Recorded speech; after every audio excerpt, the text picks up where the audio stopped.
3, 2, 1. Muy buenas noches a todos. Espero que se encuentren todos muy bien. Bienvenidos a Disertum X. Hoy nos adentramos a un nuevo capítulo, a un nuevo episodio de los Great Books, de nuestra serie Los Great Books. Y vamos a hablar de una de las obras más influyentes del siglo XX, El Señor de los Anillos. Una obra que nos la han pedido mucho algunos de nuestros oyentes. Muchos la conocen como una historia de fantasía, pero pocos entienden la profundidad espiritual y filosófica que hay detrás de ella. Fue escrita por J.R.R. Tolkien, un autor filólogo católico profundamente convencido de que la verdad podía expresarse también a través del mito. Digamos que su obra está impregnada de un cristianismo discreto pero firme, que estructura todo su universo narrativo.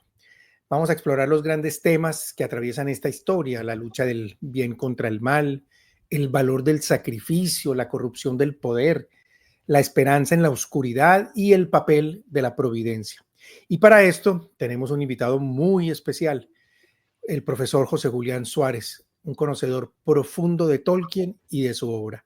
Pero antes de introducir y de presentar al profesor José Julián, Rami, buenas noches, ¿cómo has estado? Buenas noches, Gabriel, ¿cómo estás? Pues sí, efectivamente, hoy vamos a hablar de una de las obras más interesantes de la literatura universal.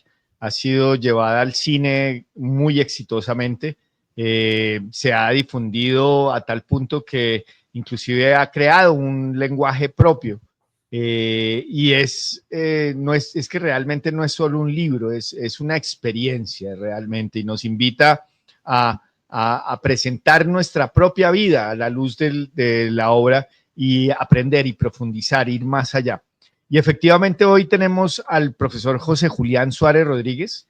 Él estudió filosofía en la Universidad de Navarra, es abogado y magíster en Derecho Constitucional de la Universidad de La Sabana, profesor del Core Curriculum, es decir, en persona y cultura de la Universidad de La Sabana, y candidato actualmente a doctor por la Universidad de La Sabana. José Julián, muchas gracias, muy bienvenido, ¿cómo estás?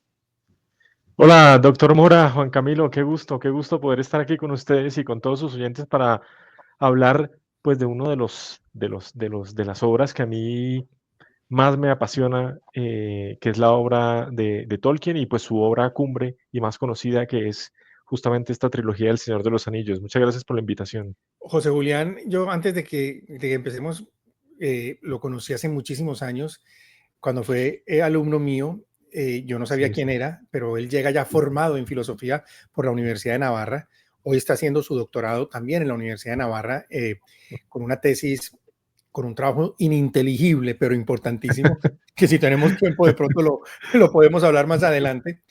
Pero me sorprendió mucho porque yo dictaba una clase, digamos, muy teórica, muy filosófica, y él interviene en la primera clase y me hace alguna cita, si mal no recuerdo, en latín de Tomás de Aquino, y alguna explicación relacionada con lo que llamamos el realismo filosófico.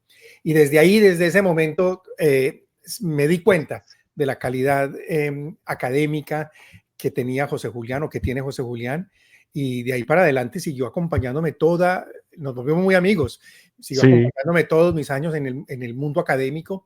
Él decide también por ingresar al mundo académico y fue una de las personas, de los interlocutores con el que más cercanía tuve yo en mi época, digamos, cuando trabajé en la universidad. Compartimos muchas historias, muchos escritos, muchas conferencias, y sobre todo muchos cafés con el doctor Rodríguez Iturbe y con Camila Herrera, con el profesor Jorge Oviedo, tantos recuerdos espectaculares de todos esos años, y después en la maestría en Derecho Constitucional, cosa que también se animó a adelantarla. Quería simplemente hacer esta pequeña conversación porque me parece importante, cuando uno tiene amigos, volverlos a ver, y con esa alegría que me da. José Julián, qué alegría de verdad tenerte acá en nuestro programa. Muchas gracias, doctor Mora. No, la alegría es mía, la alegría es absolutamente mía también de poder volverlo a ver y de compartir un espacio como este nuevamente después de tantos años. Y entre otras cosas, también yo soy profesor gracias al impulso y a la mentoría del doctor Mora, que fue el que, pues yo estoy en la Universidad de La Sabana y soy profesor, casi que podría decir gracias, casi no, gracias al doctor Mora. Así que bueno, Hice mucha fuerza para que te quedaras allá. Muy Sí, bien. sí, sí, yo sé que sí. Bueno, Rami, qué pena la Bueno, pues interrupción. no, muy bien, José Julián, de verdad, muy bienvenido. Además, te confieso que Muchas este gracias. es el primer capítulo, pero te hemos hecho la cacería desde hace rato, porque efectivamente desde antes de conocerte ya eres parte de la casa. Hemos hablado Muchas gracias. bastante de los muchos temas que podríamos tocar contigo y qué bueno que este sea el primero, porque este es un tema que nos inspira a todos y que sin duda ha determinado nuestras vidas de una o de otra manera. Es una cita frecuente en las cosas que hacemos en nuestra vida diaria y pues tenerte a ti hablando sobre este tema pues nos encanta. Tal vez la primera Gracias. pregunta es como la más lógica y la más sencilla y es por qué Tolkien escribe este libro y sobre todo por qué lo hace bajo la forma del mito? ¿Cuáles crees tú que son las razones por las cuales él se adentra a Sí. hacer semejante obra con la proporción que tiene y qué era el objetivo que él estaba buscando en el contexto en el que lo escribió? Bueno, la manera como nace el Señor de los Anillos es bastante curiosa porque Tolkien lo primero que escribe, bueno, lo primero que crea Tolkien de todo su universo literario es un idioma. Es el idioma del Señor de los Elfos. De hecho, Tolkien él siempre dijo que el Señor de los Anillos era la historia adecuada para el idioma que había creado. No al contrario, él no crea un idioma para la historia, sino una historia para el idioma. Porque Tolkien, recuerden ustedes, es un filólogo. Y es un filólogo en el sentido más radical de la palabra, porque filología viene de la conjunción de dos palabras, filos y logos, el amor a la palabra, el amor al logos que se encierra en la palabra. Tolkien es fundamentalmente un filólogo. Entonces él crea primero un idioma.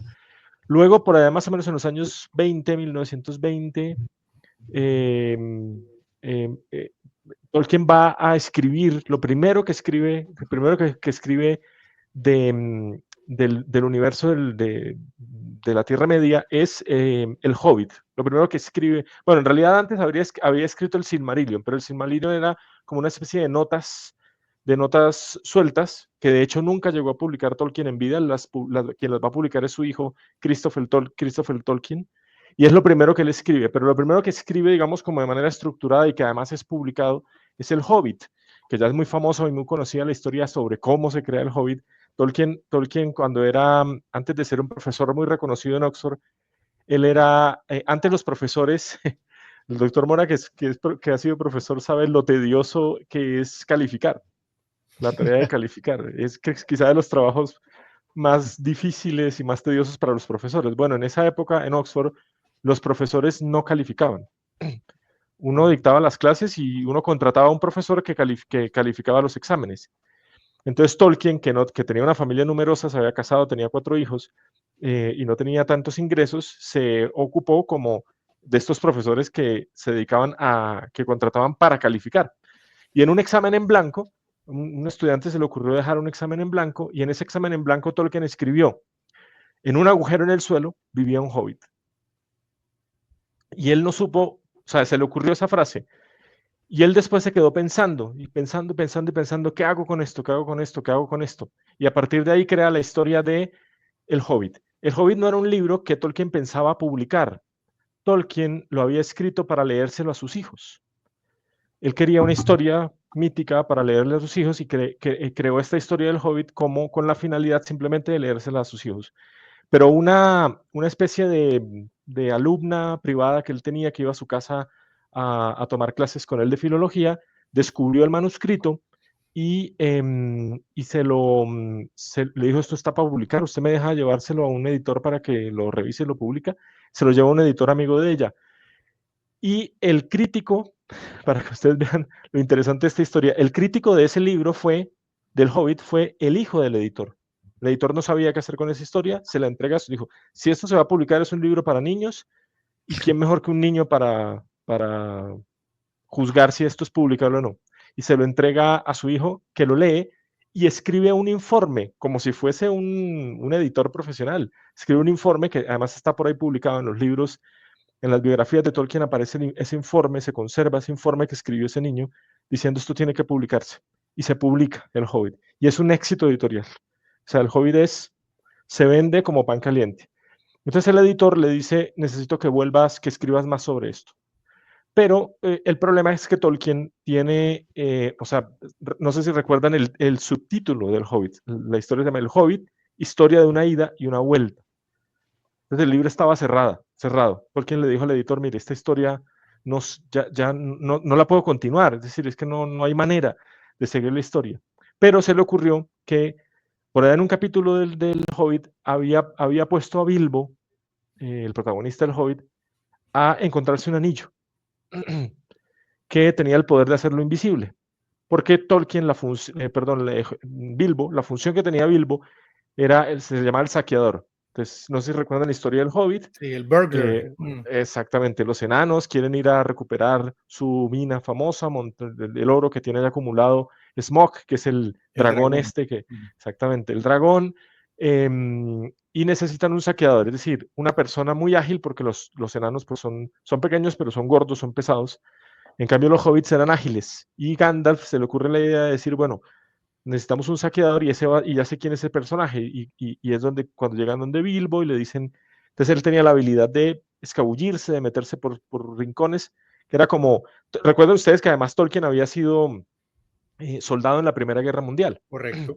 Entonces él sabía cómo funcionaban las batallas y sabía que siempre cuando se planeaba una operación de inteligencia, primero mandaban una avanzada con unos soldados ágiles, rápidos y con poco armamento y con poca carga, para que miraran cómo está el terreno, volvían y ahí armaban la operación.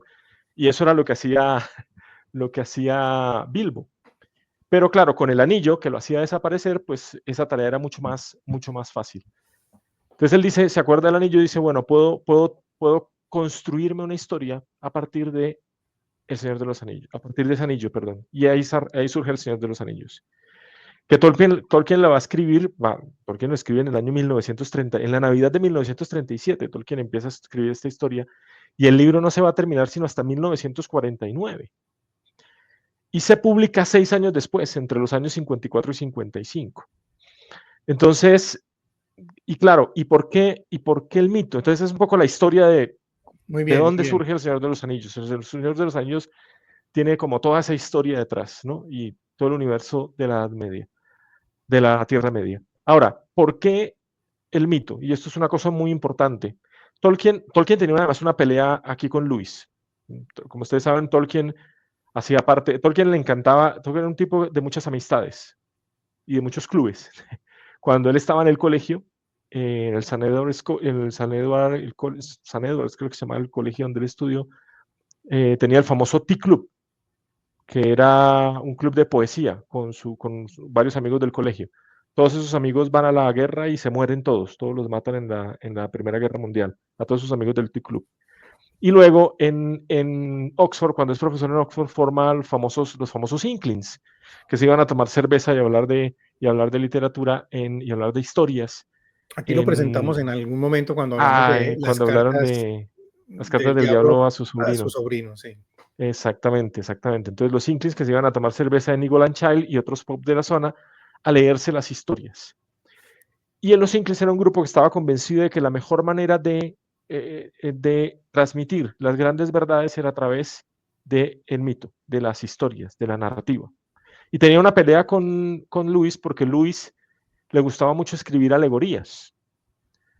Y Tolkien no le gustaba la alegoría. Entonces uno lee las obras de Lewis y uno ve mucha alegoría. Entonces uno ve las Crónicas de Narnia, pues es inevitable que, o sea, no hay otra interpretación más que Aslan es Jesucristo, es la figura de Jesucristo, ¿no?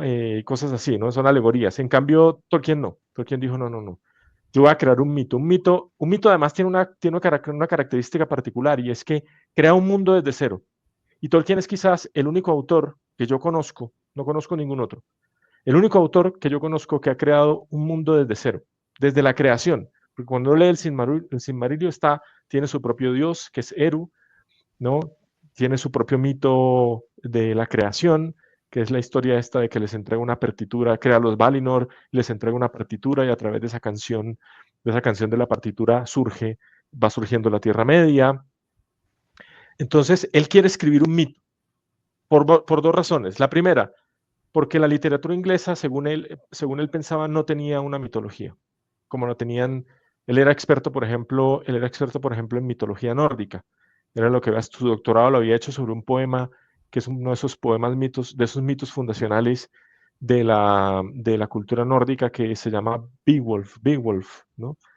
Y entonces él decía, pero Inglaterra no tiene un mito. Yo voy a crear un mito, un mito para Inglaterra, un mito inglés, propiamente inglés. Y lo crea, que es todas las historias todo el universo de la Tierra Media, del Señor de los Anillos, con un montón de historias, porque lo que escribió Tolkien, lo que dejó escrito, es muchísimo, muchísimo. Pero también él está convencido de que las grandes verdades no se pueden transmitir, no se pueden transmitir sino a través del mito. De las grandes verdades, de las verdades más profundamente humanas, no se puede hablar, dialogar y no se pueden transmitir sino a través del mito.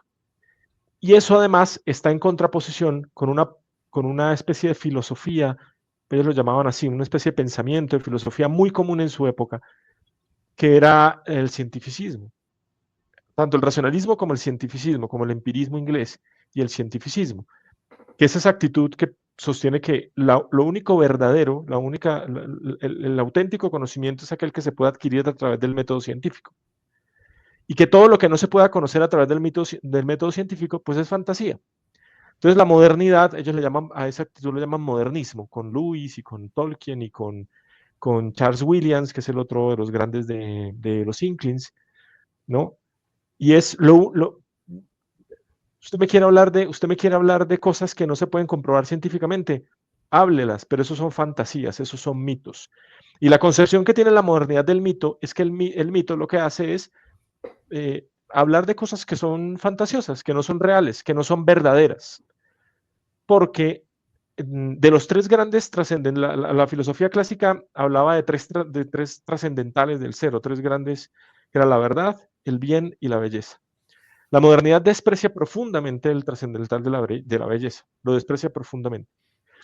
Y se queda solamente con la verdad y con el bien, pero con la verdad y el bien reducidas. La verdad reducida a verdad meramente científica y el bien reducido a la moral se reduce a mero estudio lingüístico sobre el bien, muy subjetivo, muy relativo, Sensación. etcétera, a sensaciones, ahí tenemos el emotivismo, ahí tenemos el prescriptivismo de Harry, un montón de filosofías inglesas, sobre todo la filosofía analítica que es inglesa, ¿no?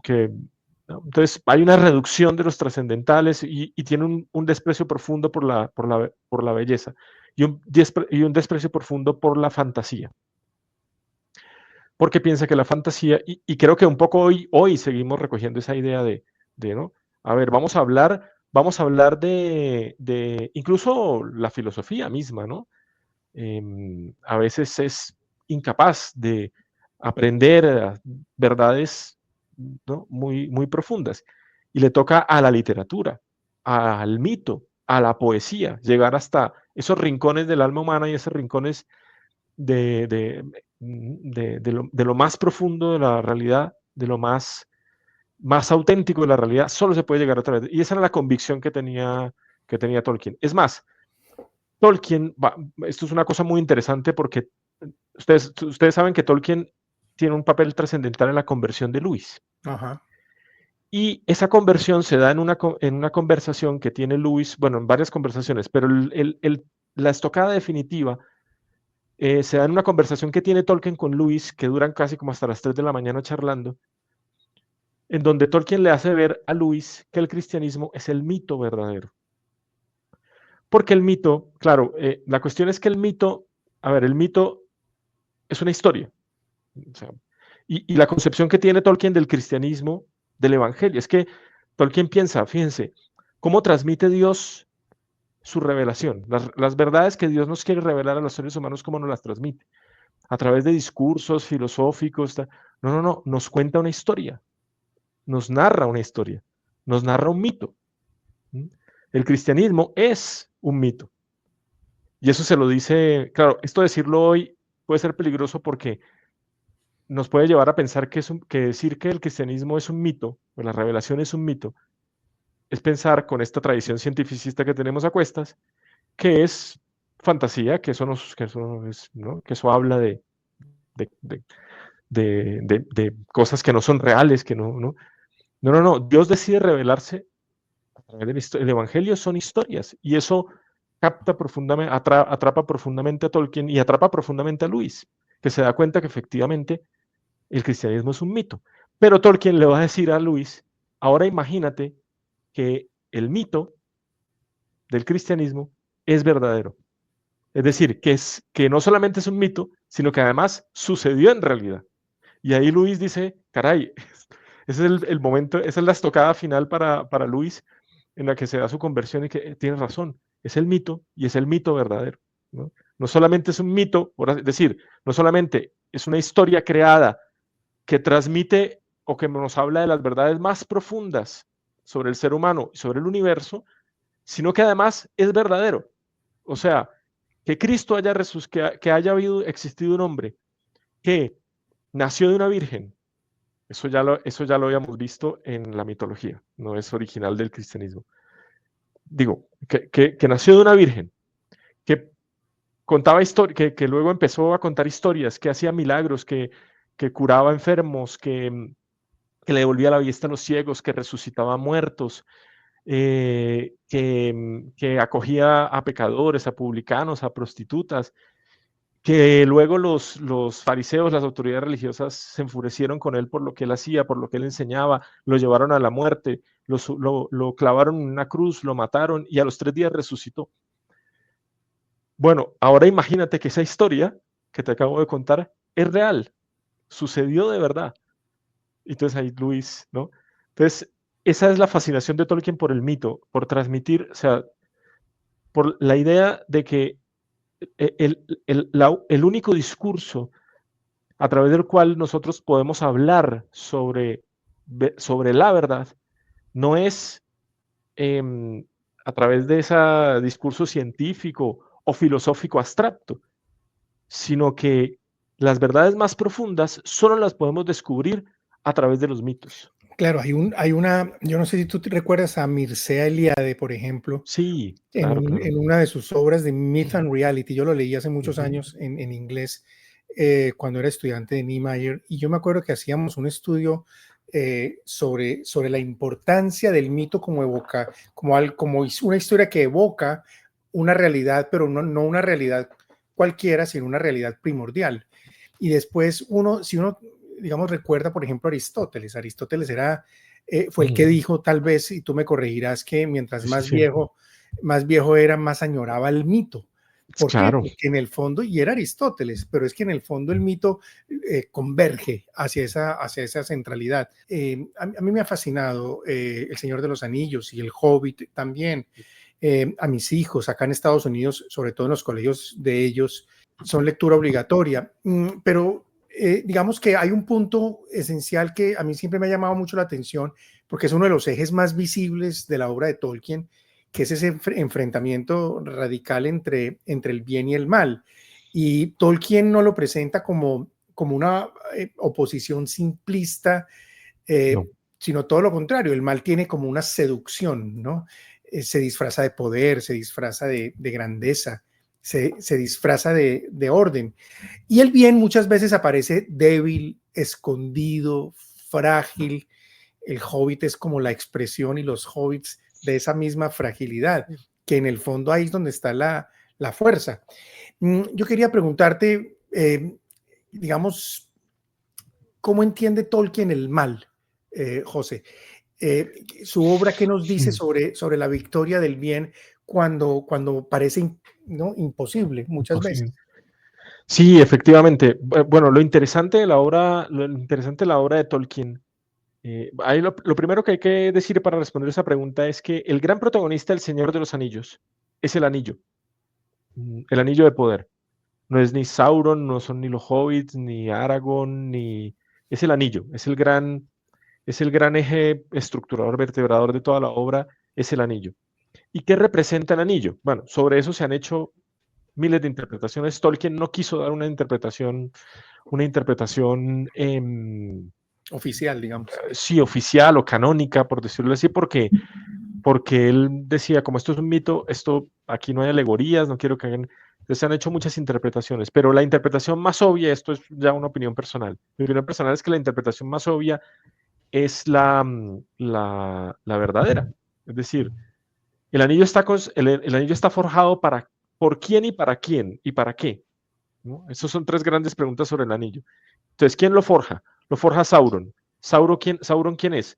Sauron, todos pensamos que Sauron, o cuando uno solo lee El Señor de los Anillos, solamente lee ese librito, bueno, ese libro, uno piensa que Sauron es el gran malo de la Tierra Media, pero no es así. El gran malo de la Tierra Media se llamaba Melkor, que es uno de los Valinor que crea Eru, que es muy interesante la historia de él, o por qué él es el malo. Y perdón que haga aquí un poquito esta disgregación, me hago un paréntesis, pero me parece importante para responder a la pregunta que me acaba de formular el doctor Mora. Y es que él era uno de los Valar que había creado Eru, y los había creado para que creara la Tierra Media. Y para crear la Tierra Media son los creadores del mundo. Y para crearlo, Eru, el dios de la Tierra Media, les entrega una partitura y tienen que interpretar una melodía. Y a partir de la melodía, Tolkien siempre quiso ser músico, y a partir de la melodía se va creando el mundo, a través de la música, de la belleza. Pero al tocar esa melodía, al interpretar esa partitura, hay disonancias. Se empiezan a ver algunas disonancias y Melkor las identifica. Y Melkor, el gran malo de la Tierra Media, le disgusta profundamente que haya disonancias y se rebela. O sea, se rebela contra Melkor. Lo que quiere es un mundo perfecto. Exactamente. Entonces, y ya vamos viendo quién está por ahí detrás.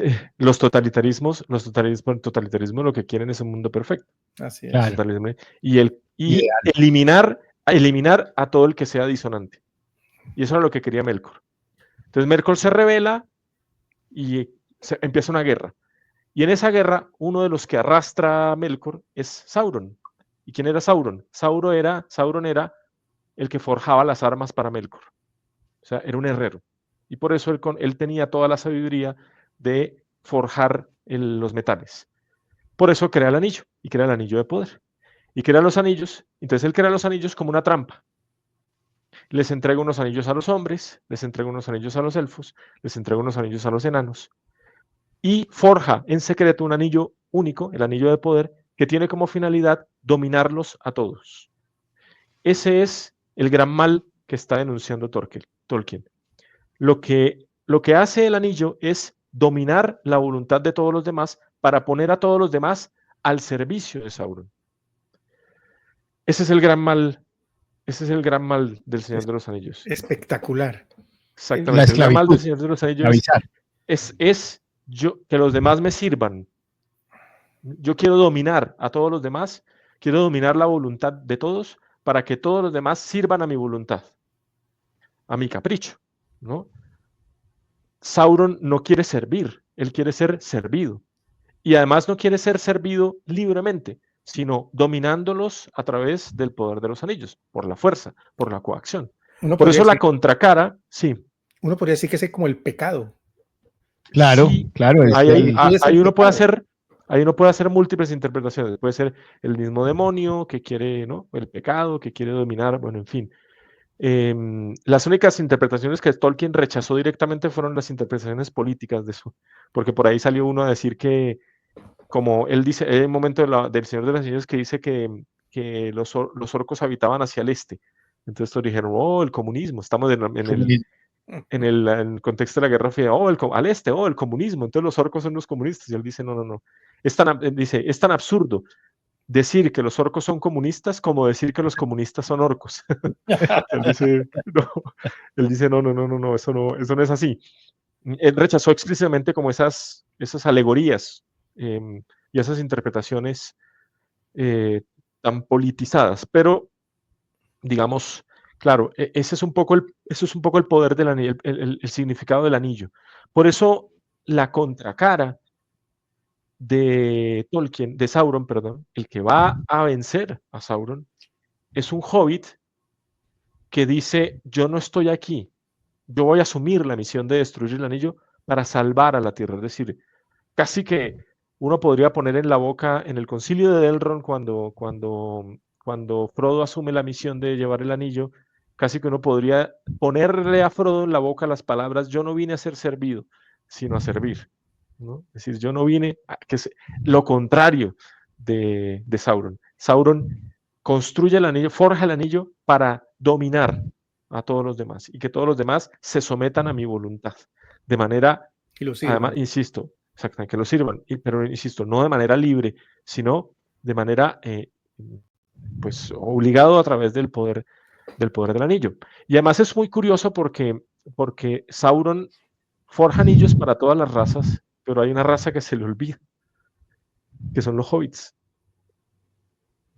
Sauron no tiene en la No le vista está- los, no, sí que ni sabe que existen. De hecho, casi nadie sabe que existen los hobbits.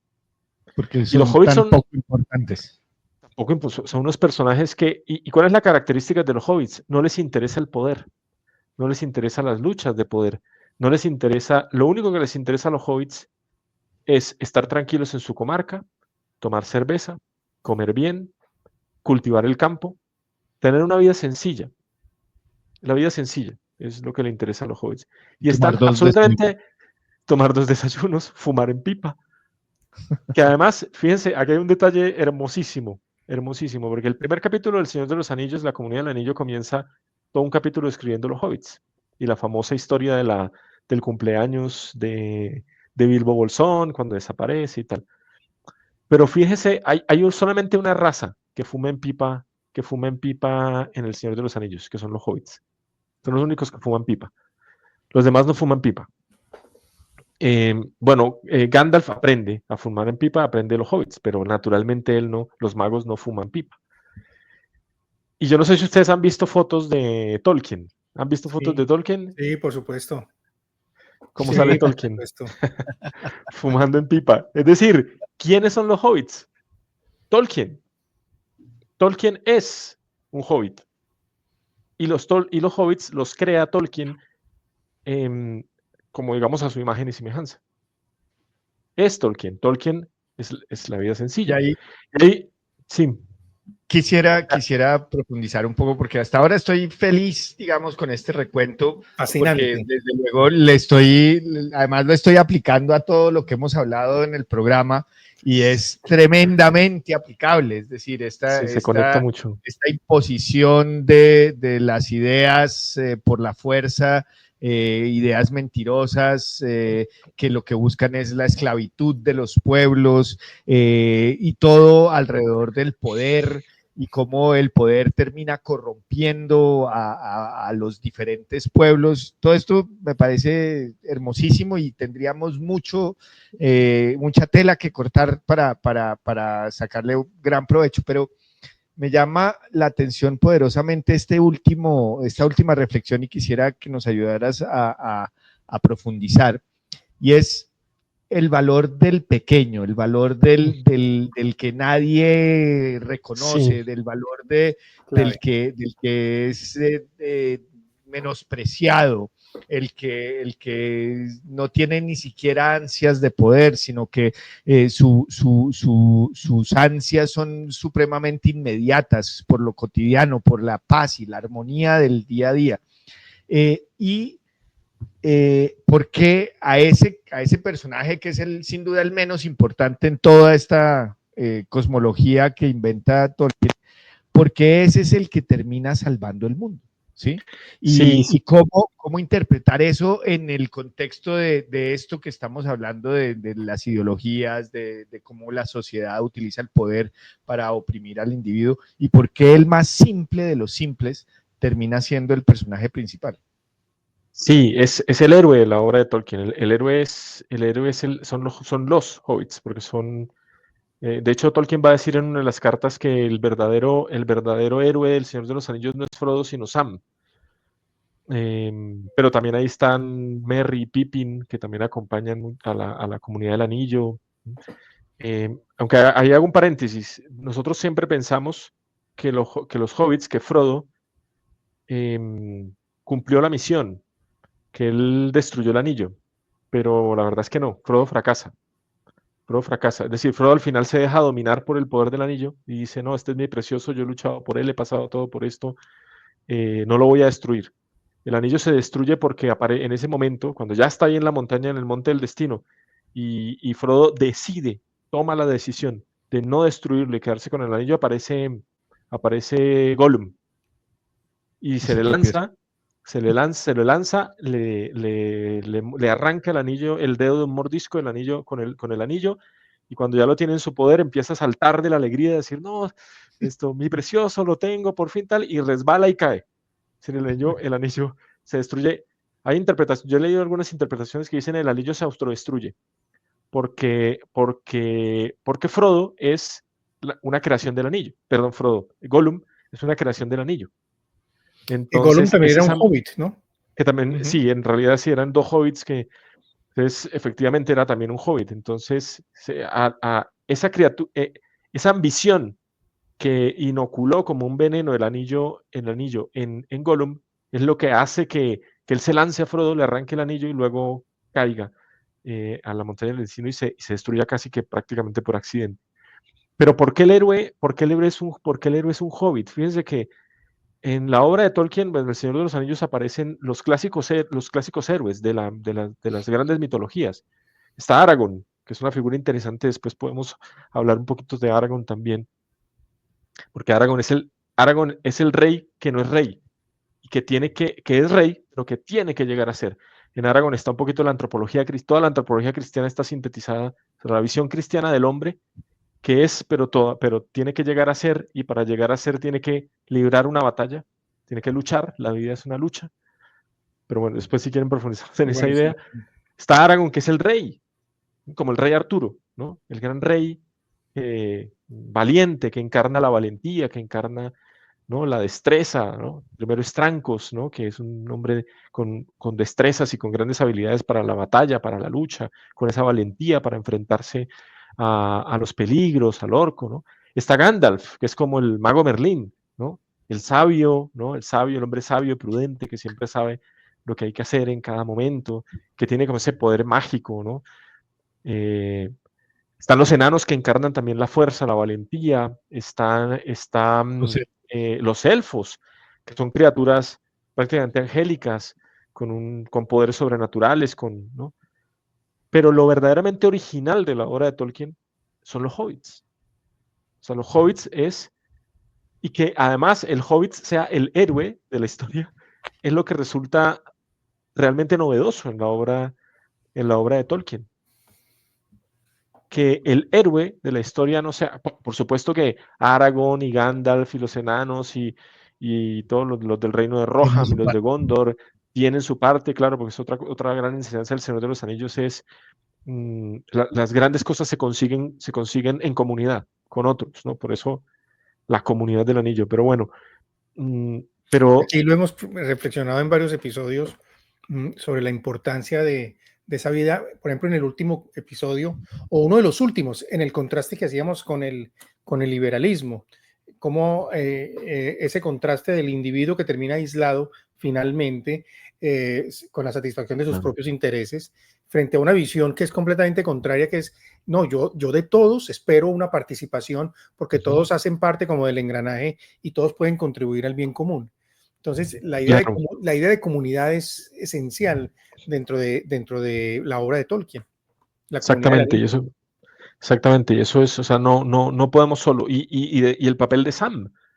O sea, Frodo no puede sin Sam. De hecho, hay un momento en el que ya Frodo, él lo cree muerto, Sam cree muerto a Frodo, cuando él a la araña lo ha picado con su aguijón y lo ha dejado medio muerto y lo ha envuelto ya en esto para comérselo, pues casi que Sam es el que se lo echa al hombro, ¿no? Porque hay una frase muy bonita que ahí en esa parte de la historia que Sam se dice a sí mismo, pero como hablando con Frodo, yo no puedo portar el anillo porque yo no soy el portador del anillo, a mí no se me ha dado esa misión. pero yo sí puedo portar al portador del anillo. Y se lo echa encima. Y así es como lo No, termina. y hay muchos momentos, digamos, yo lo llamaría como de tentación, que sufre Frodo a lo largo de su historia, a lo largo de su travesía. Y entonces permanentemente le está cayendo y quien lo levanta es Frodo, Sam. Y Sam es el que le da el ánimo. Y también Sam es el que envía, digamos, también tiene frases un poco profundas dentro de toda de la historia. Recuerdo una, por lo menos que está en la película, que es cuando Frodo se queja del mal en el mundo y Sam le dice, pero también hay gente buena. O sea, estamos viendo una pelea en este momento muy dolorosa, muy fuerte, muy dura, pero no se nos olvide que también hay mucho bien en el mundo y hay que luchar por ese bien. Tenemos que dar esa batalla Exactamente. por el bien, porque eso es lo que hace el mal, José, y yo creo que tú estarías de acuerdo. El mal es muy ruidoso, grita mucho, por eso insulta, por eso lo hemos estudiado aquí con Rami con las ideologías. A nosotros están que nos cancelan aquí en YouTube de pronto porque nos atrevemos a decir verdades y entonces a mucha gente eso le molesta y entonces gritan, cancelan, insultan, son ruidosos y hacen mucha bulla y muchas veces eso produce o busca producir como un temor o un terror en el alma humana, porque el grito produce una sensación de temor. Lo que quiere hacer el grito y la batalla y la explosión es precisamente aminorar al contradictor. Es el que más grita y el otro entonces el que se va a ver como más bajo. En cambio, el bien Sí, muchas veces no grita, pero está ahí latente, está presente también. Y me parece que Sam juega mucho ese papel en muchas ocasiones, de recordarle a Frodo su misión y sobre todo que es una misión por la cual vale la pena luchar, perseguirla. exactamente. ¿Estarías de acuerdo Sí, en tal eso? cual. Sí, no, tal cual, tal cual. Y efectivamente el mal hace mucho ruido, sobre todo porque quiere robarnos la esperanza. Es decir, Exacto. ese ruido del mal tiene como finalidad que nosotros lleguemos a pensar que no hay salida. Y Frodo muchas veces llegó a pensar eso, llegó a pensar, no hay salida, no voy a poder cumplir la misión, no voy a poder con el anillo, la herida que él carga, porque él, al principio de la historia, cuando va camino a Rivendell, después de que salen de la posada de Bree, de la posada del Pony Pisador, ya conocieron a Trancos, a Aragorn, y van camino hacia Rivendell, aparece uno de los espectros del anillo que le causa una herida con la espada, y de hecho Frodo llega a Rivendell convirtiéndose en un espectro, porque esa espada, la espada de los espectros, no mata, sino que lo que hace es que lo convierta uno en un espectro. Y cuando llega a Rivendell, es Elrond, el señor de Rivendell, el que logra curarlo, sanarlo, aunque él Nunca se va a sanar nunca se del va a todo. curar, a sanar de esa herida, que es otra enseñanza muy, muy bonita que tiene el Señor de los Anillos, porque luego al final, ya cuando han destruido el anillo, ya cuando han cumplido su misión, hay una conversación que tienen Gandalf y Frodo, y a Frodo le empieza a doler la herida. Entonces Frodo se queja con Gandalf y le dice, es que todavía me duele el dolor de esta herida. Y Gandalf le contesta, es que los seres humanos, bueno, mejor dicho, hay heridas que nunca podremos sanar, ¿no? Entonces, y eso es una enseñanza Sí. muy bonita, sobre todo para este mundo en el que ahora hay tantas enfermedades, ¿no?, del alma, psicológicas y tal, que podamos comprender que hay heridas con las que tenemos que no se nos van a sanar, no vamos a curar, y que tenemos que aprender a convivir con el dolor y con muchas de esas heridas, ¿no? En un mundo en donde nos dicen, no, sí, todo se puede curar, todo se puede sanar. Tolkien nos dice, hay heridas que no se van a poder curar nunca y que tenemos que aprender a vivir con ellas. Pero Pero efectivamente son los hobbits, o sea, es el hobbit el personaje original en la obra, que sea el héroe, que el héroe sea un personaje como un hobbit, una persona sencilla, pequeña en todo sentido, porque es pequeña de estatura, como un enano, pero no es gruesa ni habilidosa con las hachas y como los enanos, ni tiene fuerza como los enanos, o sea, no tiene ningún tipo de habilidad más allá de fumar pipa y de comer, ¿no? Hay una escena muy bonita, muy chévere, que además la representa muy bien en la película, que a mí me dio mucha risa, y es cuando Merry y Pippin destruyen a Saruman, junto con la ayuda de Bárbol y todos los Ents, los árboles del bosque, y cuando lo han destruido y llega a la otra parte de la comunidad, incluso con Gandalf ya convertido en mago blanco, la primera imagen que tienen Aragorn, Legolas, Gimli y Gandalf es de Merry y Pippin custodiando la entrada a Isengard, comiendo y fumando en pipa. Sí. Entonces, No, y recuerda que uno de ellos dos siempre la embarraba. sí, no, Merry eran Pippin siempre torpes, eran torpes. eran súper torpes, y están fumando en pipa y empiezan a hacerle trucos, a mostrarle trucos, porque es lo único que saben hacer, lo único que saben hacer es hacer trucos con la pipa, es cantar canciones, es tomar cantidades ingentes de cerveza, y cuando están así medio tomaditos, pues entonces empiezan a cantar, y tienen una habilidad para cantar canciones, para dar el campo, es esa vida sencilla Claro. la idea de Tolkien que quiere transmitir Tolkien ahí es la vida sencilla la que nos va a salvar. No es la valentía de Aragorn, no es la sabiduría de Gandalf, es la sencillez de los Y hay otro hobbits. elemento, el sacrificio. Es Bueno, eso ese es otro, de entregarse y claro. anularse por los demás. Yo creo que ahí está lo más cristiano de la obra de Tolkien, es ese punto. Hay una frase del Concilio Vaticano II que luego el Papa la repitió bastante en varios de sus discursos del Papa Juan Pablo II, y que la recoge el Papa Francisco en la encíclica Fratelli Tutti, que dice, el ser humano está hecho de tal modo que solo puede encontrar su plenitud, que no puede encontrar su plenitud, sino es en la entrega sincera de sí mismo a los demás. Y eso es lo que encarna la historia del Señor de los Anillos, y eso es lo que encarna Frodo, y eso es lo que encarnan los hobbits. La capacidad de servir a los demás, la capacidad de sacrificarse y de entregarse por los demás. Esa es la grandeza del ser humano. Y esa es la grandeza que Tolkien, sí, hay una parte cuando ya van camino, cuando ya han tomado junto con Gollum, ya se han encontrado con Faramir y con su tropa y han partido, están ya llegando a la montaña del destino, en donde hay una conversación entre Sam y Frodo, en donde dice, mi señor Frodo, eh, ¿será que van a escribir canciones sobre lo que nosotros estamos haciendo aquí? Hay un momento de tentación en Sam, porque dice, ¿y será que van a escribir una canción sobre mí, Sobre mí. sobre Sam? Y Sí, inmediatamente sí. dice, no, no, no, no, aquí el protagonista es usted, sobre usted. ¿Será que se van a escribir canciones sobre estas hazañas? Es esa idea que tenemos los seres humanos, es esa de la grandeza, ¿no? Los seres humanos buscamos grandeza, queremos la grandeza. Pero Tolkien en la obra del Señor de los Anillos lo que nos va a decir es, la grandeza está en servir a los demás. La grandeza de un ser humano está en tener la capacidad de dar la vida por otros. Ahí está la grandeza del ser humano. No es en liderar grandes ejércitos, como lo hace Aragorn, no está ¿no?, en tener poderes mágicos, ni en dominar a los demás, sino la grandeza está en el servicio a los otros. Esa es la verdadera grandeza del ser humano. Maravilloso. Y es que una de las preguntas recurrentes que hemos tenido en este programa es sobre las características del héroe, las características del líder.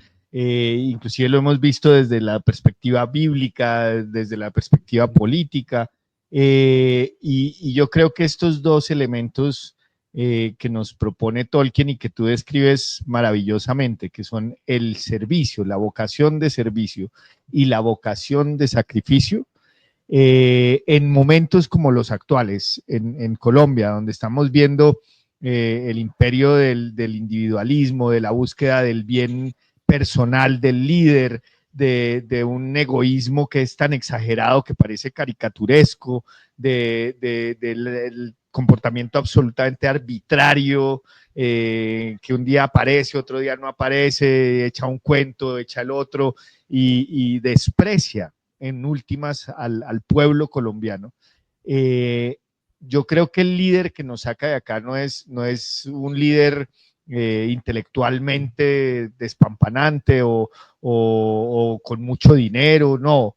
Yo creo que sería esa la solución, un líder que brotara de lo que hay, pero con una profunda convicción de ser un servidor, de ser servidor de todos los colombianos y que además esté dispuesto a sacrificarse a sí mismo por el bien de los colombianos. Eso yo creo que ahí sí habría un cambio. Cualquier otra cosa es un poquito lo mismo y más de lo mismo en diferentes proporciones, pero no cambia el destino de este país. En cambio, si tuviéramos la fortuna de tener un líder que tenga en su cabeza esos dos elementos, el sacrificio, la voluntad de sacrificio y el servicio, ahí yo creo que eso sí cambia la historia de este país. Sí, de acuerdo. Y no solamente desde la perspectiva del, digamos, del líder o del político, sino también mientras hablábamos del mal ahora, a mí me acordaba de Venezuela y de nuestro episodio con el profesor Rodríguez Iturbe y del sufrimiento que ha tenido que soportar Venezuela, pero también me acuerdo mucho de México, porque México también está viviendo una situación muy complicada con el gobierno que tienen ahora, de persecución, de un poco como eso que también tú, ahí sí, esa descripción tan espectacular que alguna vez tú hiciste, Rami, sobre el foro de Sao Paulo, que hiciste digamos, la descripción precisa de los pasos y cómo cada uno se van cumpliendo en todos estos personajes. Y yo pienso que la obra de Tolkien y esta obra en particular deja muchas enseñanzas al pueblo mismo, al espíritu de sacrificio que tú veías, no solamente al líder como tal, sino al pueblo como tal y de lo que debe y tiene que hacer. Parece que dejamos en punta muchos puntos o muchos aspectos acá, pero yo quisiera, para ir concluyendo, porque ya llevamos casi una hora, no sé si José Julián nos aceptaría una segunda invitación y hacemos una segunda parte, porque es que a mí Por me supuesto. quedaron pendientes muchas preguntas. Sí, sí, Rami, sí. yo no sé tú qué opinas. Yo feliz porque de verdad, además es que me encanta esta forma de irlo desmenuzando, porque estamos no solo haciendo el análisis literario, sino toda esta riqueza del contexto que nos está regalando José Julián. O sea, yo he participado en muchas conversaciones sobre el Señor de los Anillos, pero la manera en que tú nos estás regalando el contexto histórico, político, literario, creo que es una delicia y sí, claro que quisiera tener otro capítulo para todas las Yo preguntas que encantado. están ahí. ¿Sí nos aceptarías, José? Sí, por supuesto, yo encantadísimo. A mí, Oye, antes de y terminar, quedan muchas cosas. ¿a ti por qué a ti no sé si te haya ocurrido ofrecer como un curso en la universidad sobre Tolkien? ¿No se te ha pasado por la cabeza? Sí, sí, estoy un poco en la tarea de hacer eso. Lo que pasa es que el tiempo no, no me da para mucho, pero sí, me encantaría. Pues es un tema que además me apasiona, lo he estudiado mucho, lo he reflexionado mucho también. Digamos, hay cosas que se nos han quedado. A mí se me han quedado, por ejemplo, solamente voy a mencionar dos para dejar así picados a los oyentes.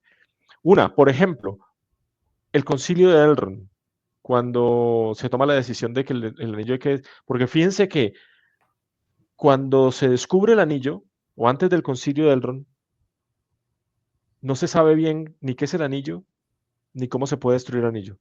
Gandalf no lo sabe. Él tiene que irse a investigar, a ver qué es el anillo y tal. Y hay una tentación en el concilio de Elrond, que está encarnada en Boromir, que dice, oiga, tengo una idea, ¿y por qué no usamos el poder del anillo para destruir al forjador del anillo? Es el mal con Y el es mal, combatir el la mal con el mal. tentación, exactamente, la tentación que tenemos los seres humanos. Eso, un primer tema Wow. interesante de dialogar. Y un segundo tema es un poquito qué representa cada uno de los personajes. Y a mí uno que me parece fascinante es Aragorn, que les comentaba ahorita, porque me parece que encarna la concepción cristiana del hombre. Es el rey, que es rey, pero que todavía no es rey, que tiene que ganarse su corona. Mm. ¿Y qué tiene que hacer para ganarse la corona? Pelear una batalla, la batalla contra el anillo. Me recuerda un poco el libro de Job, que dice, la vida del hombre sobre la tierra es milicia, ¿no? Es lucha, es una guerra, es una batalla, ¿no? Y Aragorn es el rey que tiene que, para ganarse su corona, incluso para ganarse el amor de su enamorada, que es además la hija de Elrond, tiene que luchar, ¿no? Para ganarse esa corona, Yo ¿no? quisiera proponerte, porque digamos, una parte del carisma de Disertum, del estilo, es que nosotros tenemos una mirada un poco alternativa de los héroes, ¿no? En particular con los santos, cuando hemos hablado de los santos, lo hemos visto desde sus defectos.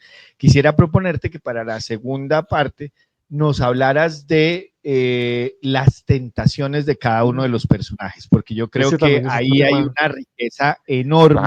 Claro. Has mencionado un par aquí buenísimas, cómo caen en la tentación inclusive, pero también como es que yo creo que ahí los que venimos del fango y estamos tratando de agradar a Dios, aprendemos mucho de los errores de los demás. Y esta obra está, parte de la razón por la cual uno se engancha con cada uno de los personajes es porque son reales, no son perfectos. Todos tienen su limitación y caen frente a su limitación. Claro. Entonces, si pudiéramos hacer un tentación, barrido. Claro, la tentación, la caída y la redención. Incluso Eso. hasta en el personaje de Boromir, por ejemplo, tiene su momento de redención. Hay algunos que tienen la tentación, tienen su caída y no tienen su redención, como es el caso de Saruman, por ejemplo. Sí, a mí Saruman me apasiona porque, ¿no? Saruman juega un papel esencial en la serie, y porque uno al comienzo uno entiende como que de pronto sí, pero de pronto completamente volteado y terrible. No, es que sin Saruman no hay Señor de los Anillos. Y la película, y lástima que la película no cuenta el final de Saruman, pero los libros sí cuentan el final de Saruman, dónde termina Saruman, ¿no? Y quién lo termina, ¿no? ¿Cuál es su destino? Es que no quiero hacer spoilers del libro. No, buenísimo. Porque es que la película no termina como termina el libro. Y esa parte final del libro es clave. Es clave. Muy bien. Bueno, José, qué alegría.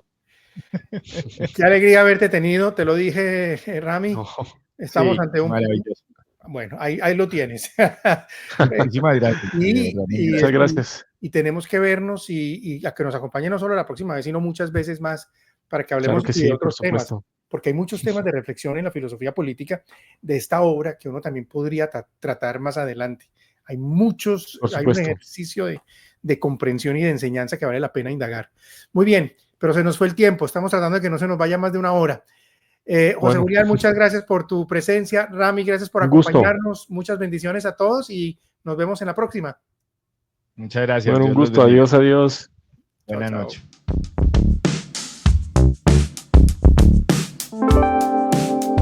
Si este proyecto te gustó, suscríbete ahora.